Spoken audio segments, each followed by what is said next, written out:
Hey, whoa! Oh boy, that was fun.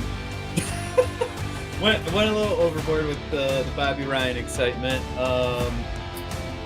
Hey, I hope everybody can hear me right now too. I'm just realizing I just set up my microphone as I made a mad scramble from my television over to my office. But yeah, if you just see a guy talking to himself, just go ahead, throw up in the comments, be like, "Hey, asshole." Your fucking mic's not on. Holy shit, that was fun. Yeah, let's get excited. I mean, what else are we gonna do with these preseason games? But yeah, let's jump in. Let's back up. Let's do the intro. Everybody, let's what do we call this? Let's call this episode 85. Welcome to episode 85, season 2 of Red Wings Rant, where tirades and impassioned pleas for your Detroit Red Wings finally have a home.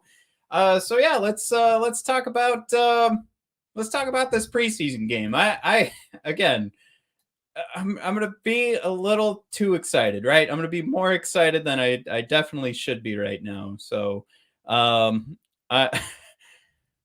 I think it's just one of those things where recording these episodes right after wins is just going to make this look like the most fun show in the world, and then coming off what will most assuredly be the normal routine, where we're hurt and down and beaten.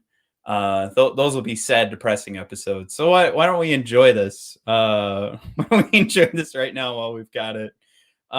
Good to see Tristan. What's up, my man? I saw you were in the comments predicting overtime wins before this before this stream even got started. So yeah, let's Tristan, you get to go first here. Great game. Standouts for me were Stevens, Lindstrom, Osterley, Rasmussen, or is it should we go by the Chicago Blackhawks announcer? Rasmussen. I was so worried that he was saying his name, like Rasmussen was having such a good game, and I had to listen to that Chicago Blackhawks announcer get his name wrong so many times that I was gonna learn the wrong way to say it. And Pickard, hell yeah, man. Fucking brick wall after Grice came out.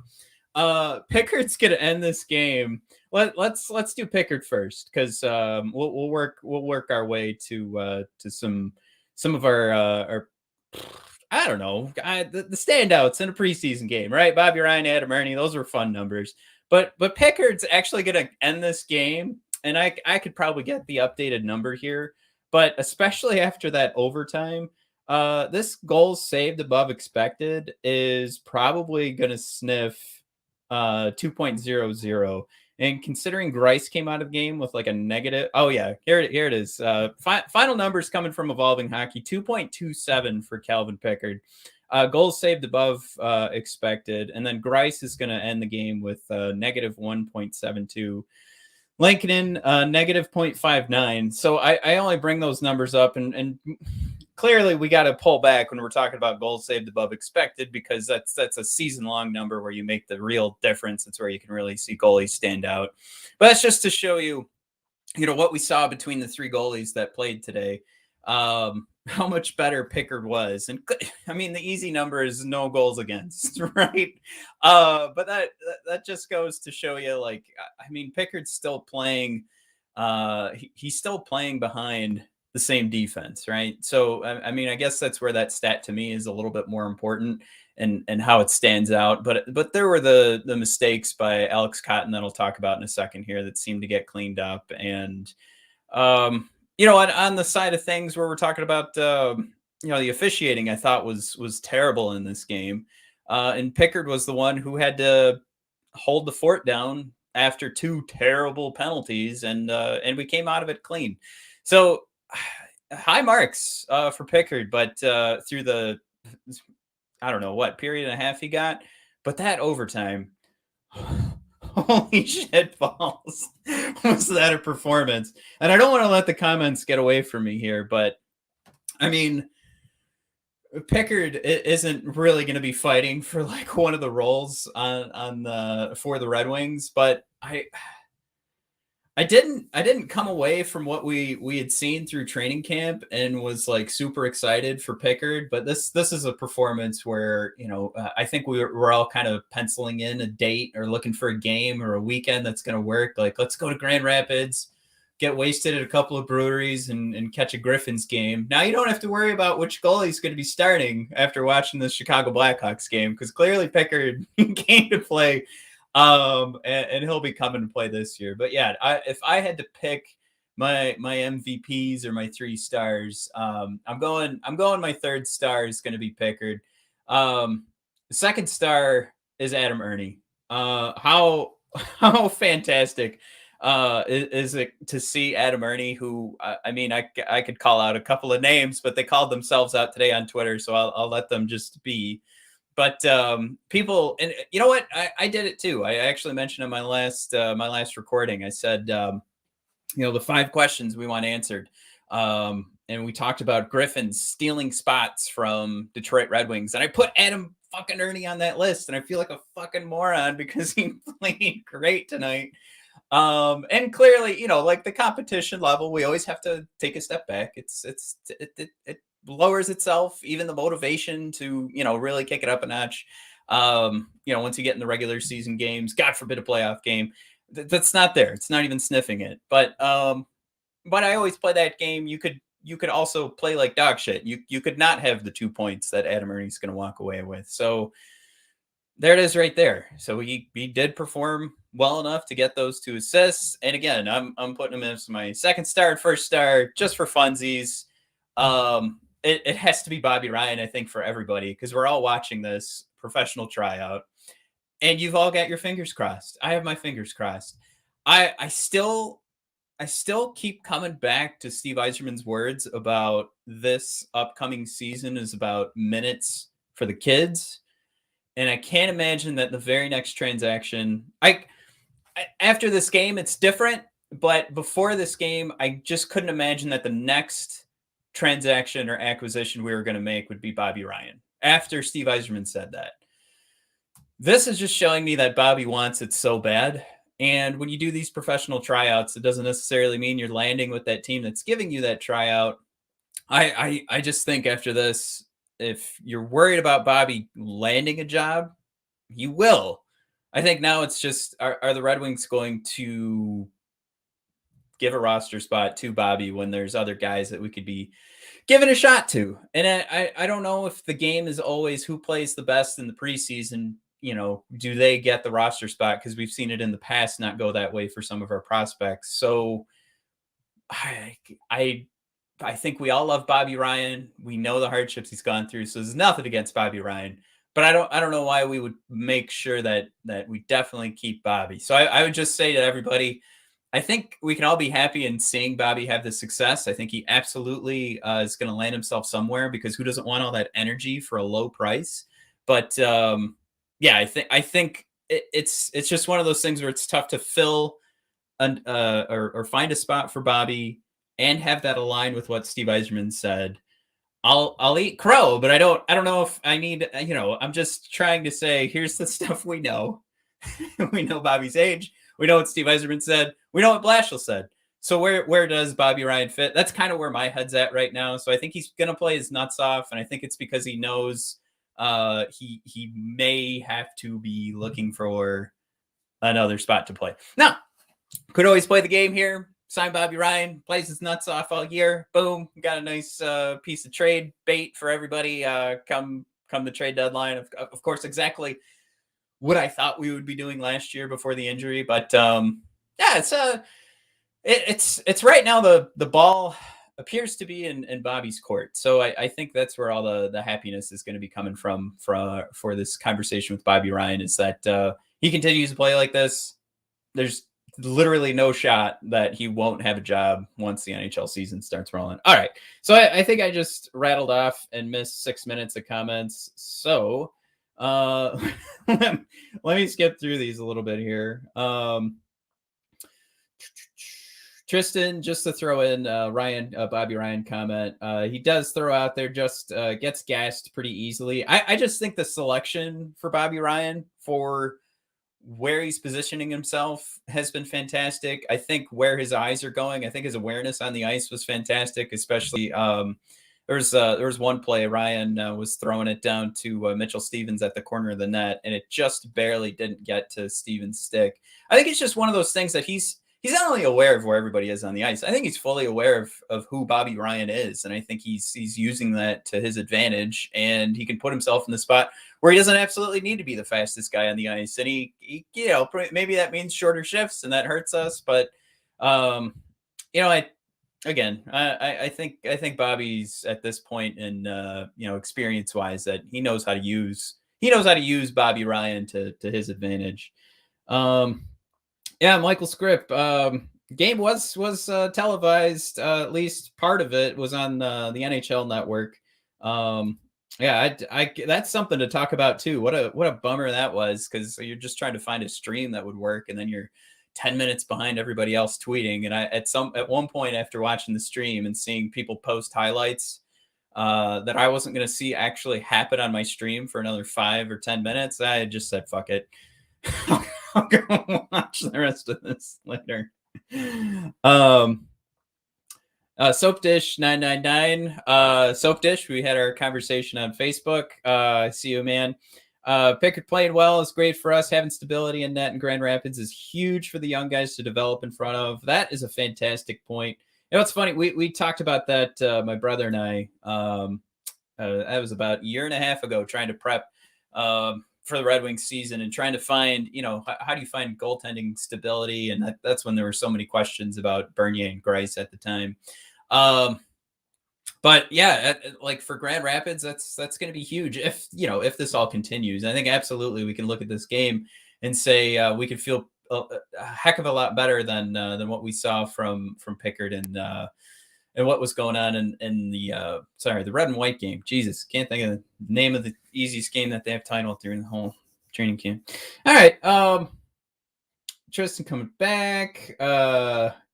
Jan played above and beyond all my expectations. I believe he gets some good time in Grand Rapids. Yeah, how about him coming back on defense? And for anybody that was actually around watching the Pistons win an NBA championship, I likened his play to come back and prevent a scoring chance, prevent the puck going stick to stick. Looked like Tayshaun Prince back in 2004, stopping Reggie Miller. I do apologize for anybody that was rolling their eyes at the basketball reference. If Mike was here right now, he'd be pretty excited.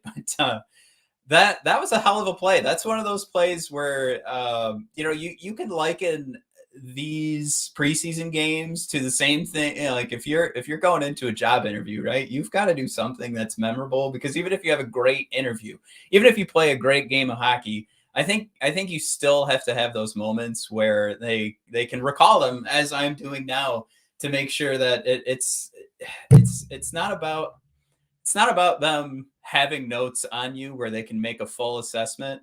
It's about when those conversations happen, when there's big groups of people. And this is more or less where I would compare it to, trying to land a job and you do something that stands out in your interview.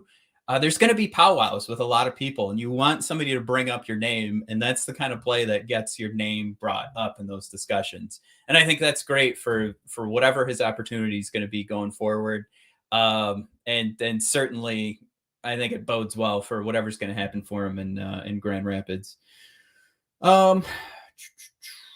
Just taking a quick look at the comments before I jump back into some of the notes I took here. I think Tristan, you're commenting on where I was. I'm impartial on Bobby here. Let's pull this up. He's great offensively, but there were a few times tonight he looked completely gassed, and I didn't skate after loose pucks. I guess for me, that's something that I when I was watching Bobby, I saw a guy that was skating hard.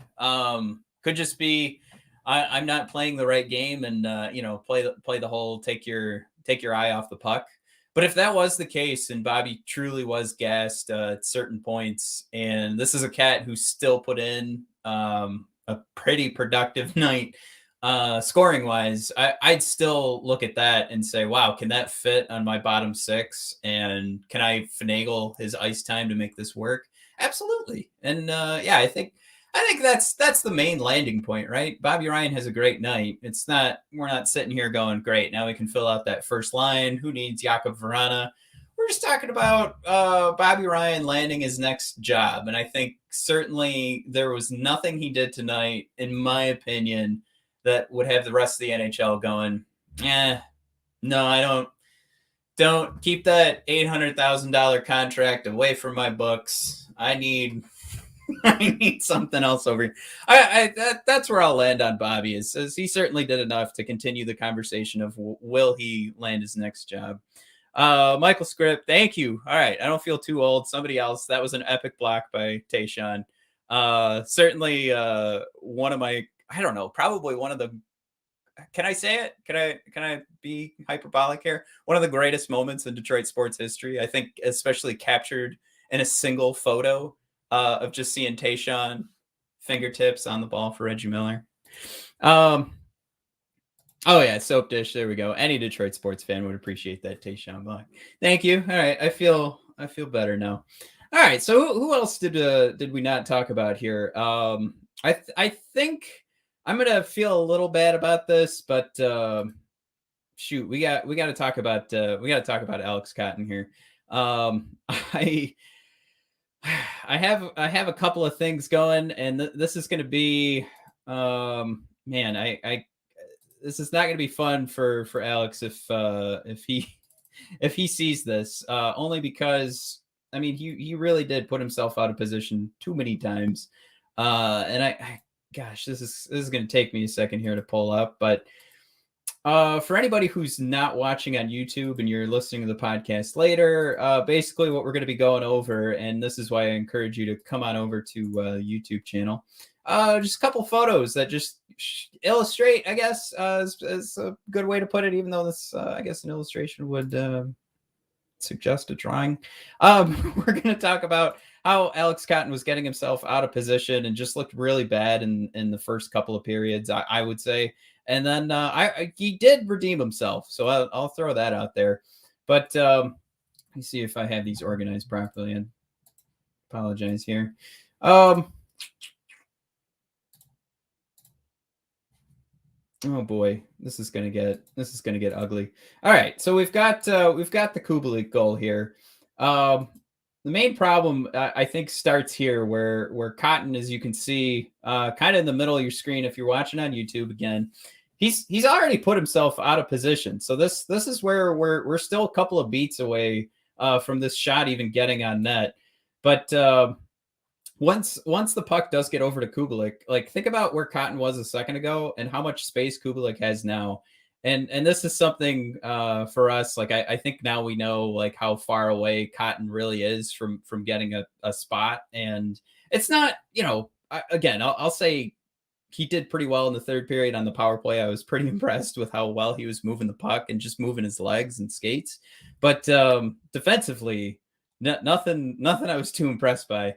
Now this is the Hagel goal. Pretty much what we're looking at here, this first shot. You could see in the back left here how far out of position Cotton is. He is, I would say, he's definitely the furthest Red Wing from the puck. And as a defenseman, that's something you want to see. But it all started back here where he got himself out of position. And I'll ask this to all you guys that are watching. Now, am I like concerned about him as a prospect? No, I think he's got to get more time playing against competition like this. But I was talking with my buddy Jesse, who does he used to do some of the blogs for Red Wings Rant when we were doing that more often, and we were texting back and forth, and he mentioned he did like seeing the aggressive defensive strategy, and I guess this is where you have to make that choice because he was talking about pucks being loose and always having a couple of Red Wings on top of the puck, and I think this is where it backfired. And where our defensemen are making the wrong choices. But I think it's a clear change in the strategy is that they are trying to get a couple of guys on top of the puck at all times to try and win some of those loose battles. And I think this is just where it backfired. So this is more or less Cotton learning, all right, this is not when I want to make those choices or decisions because those plays do follow along with what we tried to do the rest of the game and what ended up being successful in a victory for the Detroit Red Wings.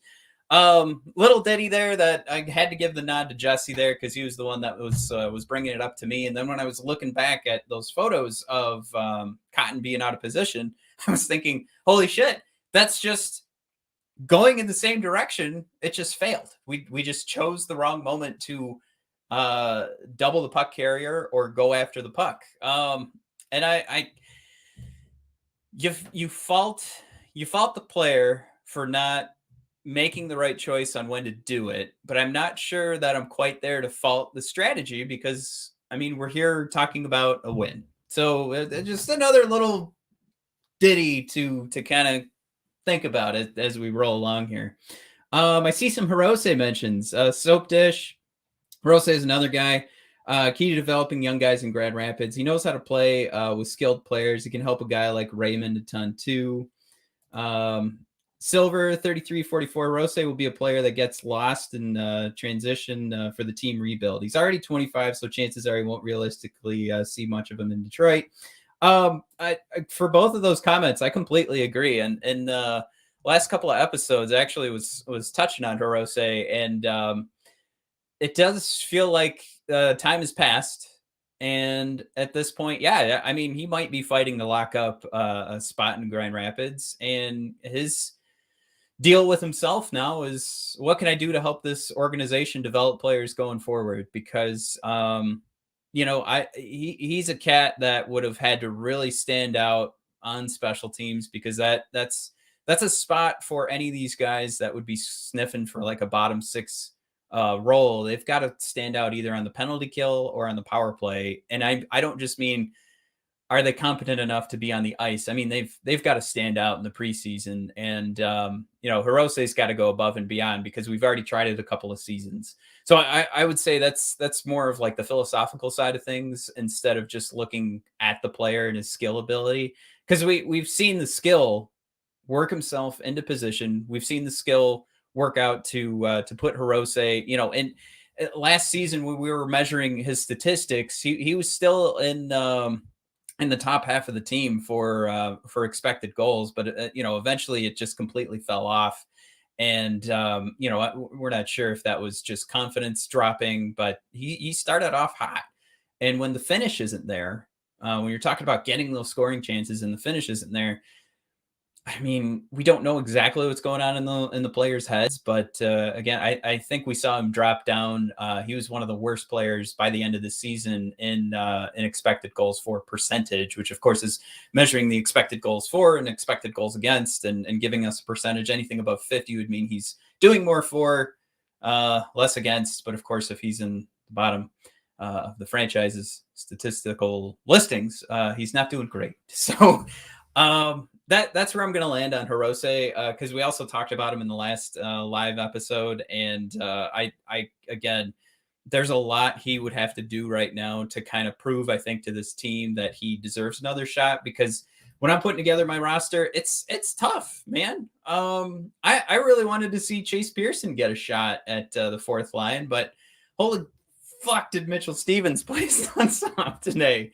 And I can't believe we haven't even talked about him yet. But Tristan, you were saying in the last episode, the last time we recorded live, how fast he looks. But man, just this goal for Mitchell, I don't know if I want to put you guys through more torture here of me trying to pull up a fucking photo. But I guess I could try it. But what we saw from Mitchell was I don't know, it was just more what we saw in the red and white game. And I don't know if that's we tried to temper our excitement, right? With the red and white game, because it is what it is. We're just talking about, an exhibition game. We're still talking about an exhibition game. But I mean, if Mitchell Stevens is not necessarily going to make a routine of scoring goals, because I know how ridiculous that sounds, but if he's going to make a routine of putting himself in these positions, making himself open and creating these opportunities, and then goddamn, can Can we say at least through 2 games, can we make the joke that this is like the Helm upgrade of the guy who gets these breakaway opportunities and the finish is there? I'm sorry. I know Helm has his moments. I know we have our conference championship moments.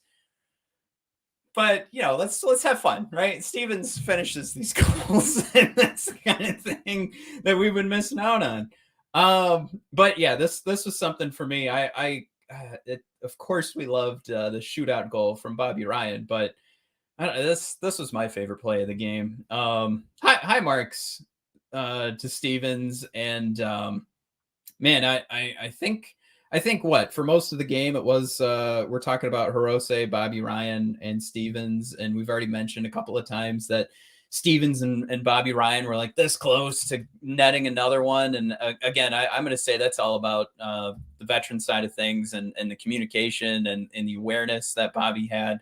But Stevens, we're going to talk about a guy that knows how to play as Mitchell Stevens.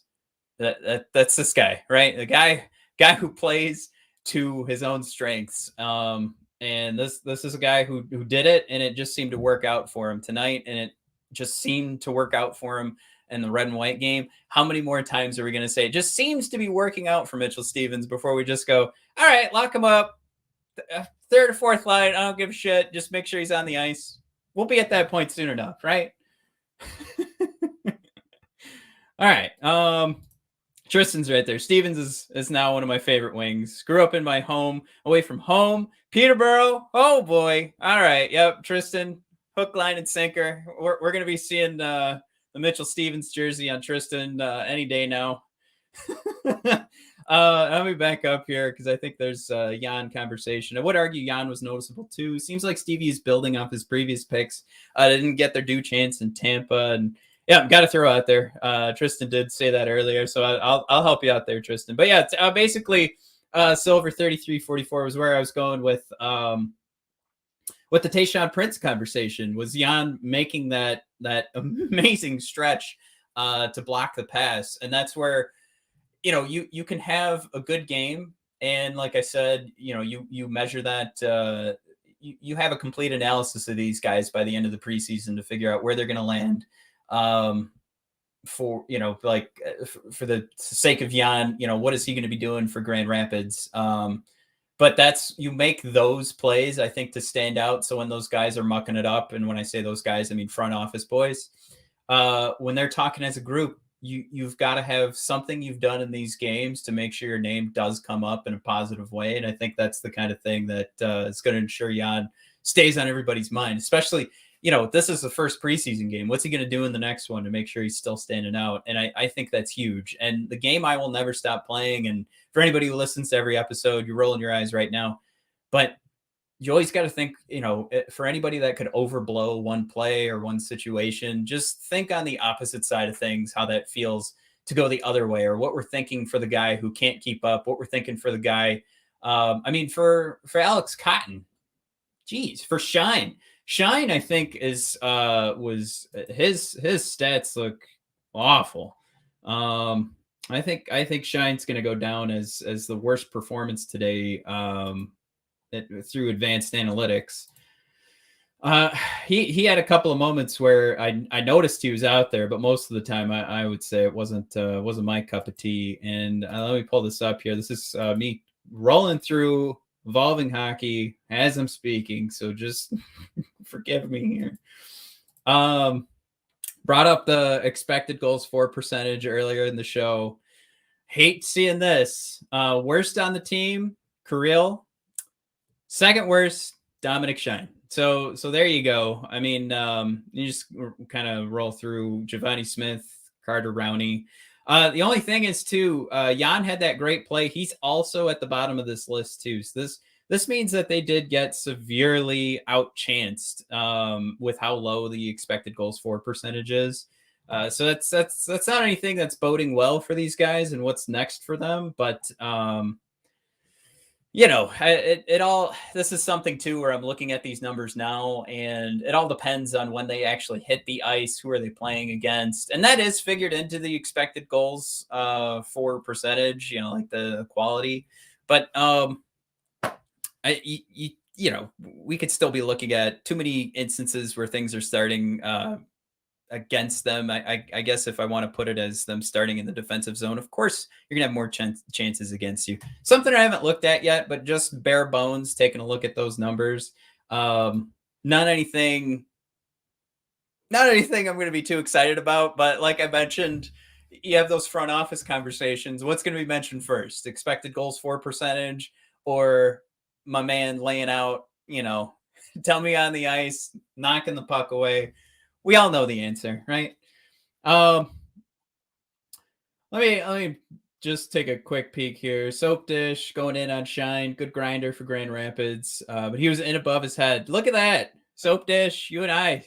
All right, we're syncing up here. Do we already talk about the Sabrango save? No, we did not. I I put Sabrango on my he was actually out of the 10 guys, he was my number 10. So keep in mind, there's probably only two of these guys for this list that would actually make the team. But I said the Red Wings prospects who I think could actually, through a bunch of injuries, what have you, at some point get at least one game this season. Sabrango was on my list only because the coaches always speak so highly of his maturity. So he sees himself as like this hybrid of, and I love the way he put it, but from a skill perspective, he sees himself more of the modern hockey player, but from a grit perspective, he sees himself as like an old time hockey player. And I mean, these are Sabrango's words, right? So when you hear that, if anybody else said that about him, you'd be like, holy fuck, this guy's like the best hockey player ever.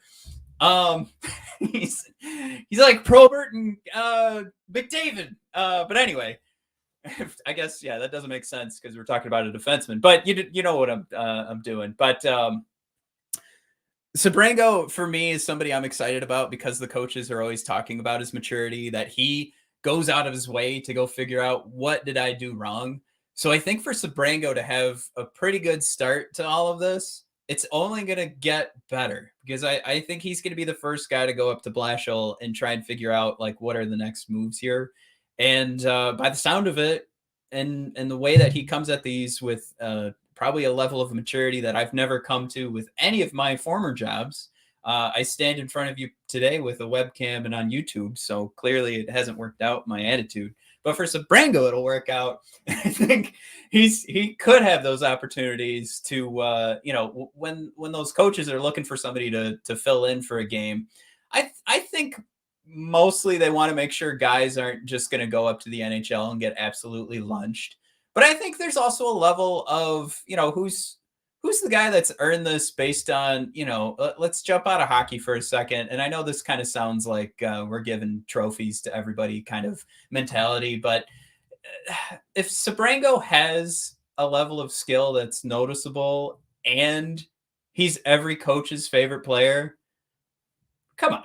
I mean, at some point, right? If it's not this year, it's next year. And let's not forget that he speaks with Steve Yzerman in the front office, and he's the first rookie to sign in the last draft class. Whatever he's doing it right. I'm a fan. I let me jump in here because Silver, you got the conversation started. Tristan, I think Sabrango made smart decisions when not to jump in on the play.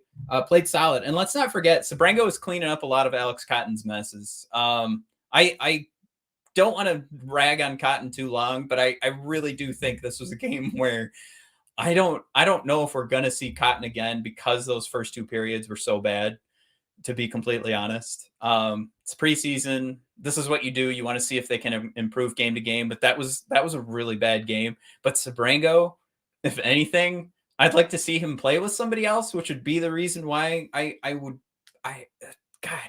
like if he looked, let's say fine, and he was still cleaning up the Cotton messes, what could happen if his playing partner stepped up a level and stepped up to just being at Sabrango level kind of thing? Like, what does that look like? So that's where I just can't stop being, I guess, excited for Sabrango. I don't want to use. I'm impressed by his maturity. I'm not going to sit here and tell you I think he earned, main roster spot. I don't think he earned anything tonight. I think all he did was just make me feel more confident, I guess, in my pick at him being in my top 10 prospects this year that could possibly get one game in Detroit. That's where my confidence level is at. So yeah, I guess that's where we can land with Sebrango. Soap Dish 999. Sebrango could I'm gonna say be that guy who no one knew would be as good as he becomes. Good in Grand Rapids at 19. Again, yeah, everything we heard about him from his coaches last season. It just couldn't have been more impressed by his maturity, especially at that young age. And I think that's how that cat gets the first contract out of the draft class. You need some draft picks to outperform the draft stock you spent on them. He could be one. Yeah, I think a lot of questions I think are going to be left unanswered by the end of this season, because you bring up that point and you start to try and find like, well, who's our second rounder that's going to look like a first rounder? We've got Bergeron and waiting. I don't know if even if he gets an extended playing time, if we're going to get any of those answers, but I love that we can at least look at Sebrango after this game and kind of say, okay, here we go. What was he, 5th, 6th round? That would be a huge jump. So yeah, a lot of things making us feel good. A lot of things getting me excited for the next preseason game. I think if I go back to my list here, I think I at least mentioned everything I wanted to mention here. Oh, the power play. Hey, guys, we crossed the fucking neutral zone and made it into the offensive zone for a fucking power play. All right, now I joked on Twitter. I said if you guys want to follow us, it's at BOD Hockey. I joked on Twitter that Alex Tungay looked over at Jeff with our power play that we got at the end of the third period there. While it was 5-1 power plays in favor of Chicago. How about real quick? That game was fucked by the officiating. And I can't believe we won, because that was clearly one of those, like, the officiating to me looked like, well, let's give the Chicago fans something to be excited about because it's the first preseason game. Who gives a shit? They can go home happy. That's what that looked like to me, to be completely honest. I will be a conspiracy theorist on very little, but when it comes to the Detroit Red Wings and things going against them, 100% of the time I'm on board for conspiracy theories. Anyhoozles, power play looked competent. We didn't put anything in, so I guess you could make an argument. Maybe that empty net goal at the end of the game was, I guess, using those principles. But anyways, power play looked competent. I can't get too excited about not putting one in the back of the net, but and correct me if I'm wrong, that was just a straight up empty net goal. I wasn't missing anything there, but yeah, so this will sound really dumb on the podcast if it was power play and an empty net goal. But yeah, I like the movement of the puck. I thought we had good chances for guys who are not. I mean, like, how excited are we to see Lucas Raymond on the power play? But we're talking about a couple of power play units that didn't have Lucas Raymond, didn't have Dylan Larkin, didn't have Tyler Bertuzzi. I mean, we did get to see Adam Erne, but I think we're all still, we're all still excited about Pius Suter. We're all still happy to see Fabry on the power play. He's been one of our standouts the last couple of seasons. So yeah, all those names mixed together, we didn't see a single one, and I thought the power play looked pretty good. So what do? We take a step back. We go, wow, how did this look good? How are we making it through the neutral zone into the offensive zone? These are successful transitions on the power play. We're not just dumping, chasing. All right, we made a huge change. Alex Tungay's in. He's making some decisions now for the power play. Well, actually, every decision. So let's say this. It looked good today. I'm going to stick with competent. I'm not going to say great. I'm not going to say amazing. We look competent. We look like a normal power play across the NHL. An average power play. How about that? So let's see if this continues. Let's mix in some of the guys and who've been our main power play, been a part of our main power play units the last couple of years. Maybe we find out they're not actually who we thought they were. Do the opposite of Dennis Green here from Minnesota Viking days. And let's just right now be happy that it didn't look like complete dog shit, right? I think that is the improvement. Let's not have it struggle to enter the zone, which if you guys go back to my 5 questions entering the first preseason game, it's our last video. I highly encourage you guys to check that out. One of them was, will our power play not look like dog shit? At least through one game, it didn't look like complete dog shit. Shots on net, transitioned, it was fine. And that if I could, since I've taken a dump, speaking of shit, since I've taken a dump on Alex Cotton this entire recording, go back and watch that. That was probably my favorite, I don't know, 1 minute of Alex Cotton in the entire game.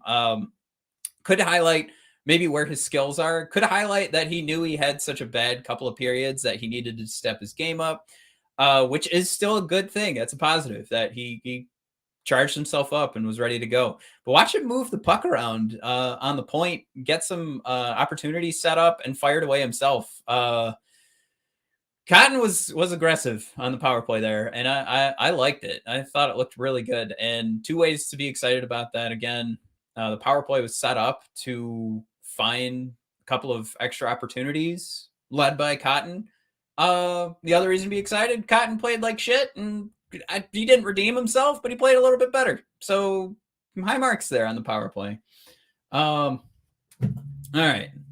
So we do have Tristan. The officials were actually absolute dog shit. Don't pull your punches. All right. Yeah, that was shit. And before I say it, I'll give the credit to Silver. Last 2 calls warranted stupid interference on at whistle. All in, refs were so bad. Zadina and Vrana power play will be much it's the upgrade to have Zadina and Vrana. Yeah, and thanks, Tristan. How about probably the 2 most exciting names for the power play are the 2 that I didn't even throw out there. Hopefully we'll find something out about Vrana. Jesus, that was my honorable mention for the last video. I guess it probably warranted some explanation, but so top 5 questions to be answered in the preseason. I figured I'd play that game if Vrana was there, but clearly it had to be an honorable mention because that's going to affect a lot. That could affect the whole Bobby Ryan situation. Do we want to just have, if we didn't have a prospect slotted into the roster and now Vrana's gone and we need to kind of move everybody up on the wing, does Bobby Ryan come in at that point? Kind of conversation. Soap Dish, I think we have the talent to score on the power play already. Just need to set up with some consistency. Our entries and setup have been garbage for 3 to 4 years now. For perspective on tonight's power play as well, maybe 3 of the guys were dressed tonight will even be on our power play. Right, and that's a fantastic point. Like, if we can look competent, and I think, again, I'll really push this point from a strategic perspective, this is where we want to see what this looks like once we've got the real boys rolling, right? Does everything kind of fall apart? Was this because of Chicago's penalty kill maybe being complete dog shit? We'll find out, but at least we can go through one game and say, all right, we had a plan. It wasn't dump and chase. We hold on to the puck, got some shots on net. They didn't go through. Nobody's power play is 100%. But again, I think main point here, don't look like dog shit. Tristan, I think Cotton can be sneaky good with some development. His offensive upside seems quite high, and his skating is quite good. Absolutely. Anybody who missed any of this, go back, watch that power play with Alex Cotton, and if you watch only that, you'll be like, "What the fuck was Matt talking about?" Cotton was amazing. I really do think he looked like he was in his element on the power play, and I think again to Tristan's point, that's where the upside is, right? It's offensively. At least that's what we saw tonight. Tristan, I'm right here with you on this one, and this will be. I think we're gonna have to wrap up here because I'm probably this is right now for anybody listening to the podcast. So this would be you tomorrow. It's midnight right now. I've got my kids that are actually sleeping like the good little angels they're supposed to be, and I'm gonna wake them up if I keep going. But Tristan, you get the last point here. Is it bad I didn't even notice Rowney playing tonight? Well, here's here's I guess I pulled this up. Carter was also at the bottom when I was looking at the expected goals for percentages. And again, you can't only look at these numbers. This is just me. I started recording right after the shootout goal from Bobby Ryan. So take all of this with the tiniest little grain of salt. I think that works out for the saying if I put it that way. But this is just the quickest way that I can go. Yeah, I didn't really notice Carter either. And his performance suggests that he never even had the puck based on a 28.06 expected goals for percentage, according to Evolving Hockey. So again, that number is incredibly low. I mean, when you get through an entire NHL season, guys are pretty much going to be at 50% plus or minus like 10%. And for it to be down at 28% really is, I mean, it tells the whole story of why we didn't notice him. And it's because every time he was on the ice, he was giving up more opportunities to his opponent. I'm not going to look too deep into that. I think I saw a lot of people had him slotted in as making the fourth line.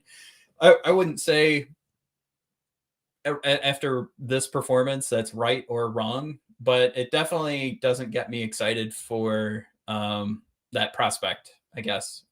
So again, we'll just keep watching. I think that's the difference for me. Like with Cotton, I don't see him anywhere near the roster, and like I said, I mean that's a default on Cap Friendly is throwing Rowney in there. So and then I think maybe I don't want to put any words in Max Boltman's articles, but I think he might have slotted him in there. A couple of the other independent bloggers. But yeah, it just goes to show like maybe the different mentality you should have for these guys of who could sneak into the roster and a bad performance statistically. What does that mean for the rest of the preseason games? And a guy like Cotton who just looked like he was over his head, but maybe should be. Put it that way. Everybody can't be Mo Sider. All right. Here we go. What am I missing here? No, this is Soap Dishes response. Sorry, this sounds terrible on the podcast. This is so stupid of me just reading through these comments. All right, here we go. He's 37. Turned the puck over once. He was like, "Who's that bum wearing Svetch's number?" Oh, I thought you were saying he was age 37. All right. I got to wrap up because clearly I'm not reading these right anymore, guys. Thanks for watching. Let's sail off into the sunset. I do have to mention two quick things if you guys will bear with me here. One is that we're still doing our giveaway. So if you guys are interested, head on over to @BOD Hockey. This is our pinned tweet. We have 2 tickets to give away, Red Wings versus the Calgary Flames. So you have to go to BOD Hockey, @BOD Hockey, which is our Red Wings Rant Twitter account. Like and retweet our pinned post, follow us, and then tag who you're taking so that you'll be entered to win 2 tickets. And then, as we've always mentioned, we will have 2 different ways that you can get bonus entries. One is getting yourself involved in the comments. So anybody that was here and has also played the game of the tweet, you'll have a new entry. Also subscriptions. It gets you 1 entry. The other entry would be going over to Apple Podcasts, subscribe, rate, and review, and make sure we can figure out who you are on the Apple Podcast review so that we can associate your name on our Excel spreadsheet. So again, you have another entry.